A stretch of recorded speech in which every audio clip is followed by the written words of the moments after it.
A man who shot a former trooper during a traffic stop will be sentenced today. Ramon Bueno was found guilty of aggravated assault and other charges when he shot Trooper James Casey in the face back in 2014. Team 12's Jen Wahl joins us live from Superior Court this morning. Jen, what are we expecting to see there today?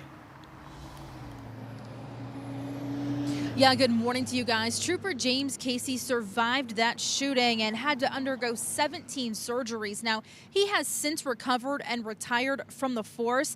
As for the man charged with shooting him, prosecutors say Ramon Bueno shot Trooper Casey in the face during a traffic stop in 2014 near I-17 in McDowell. A jury found Bueno guilty last month of aggravated assault and drive-by shooting. However, the jury was deadlocked on an attempted murder charge. Trooper Casey has been active on Twitter surrounding this case yesterday, posting that he will update today's sentence as soon as it comes in. Now, that hearing is scheduled for later this morning here at Superior Court. And stay with 12 News as we continue to follow the very latest on this developing case. For now, we're live in Phoenix. Jen Wahl, Today in 8.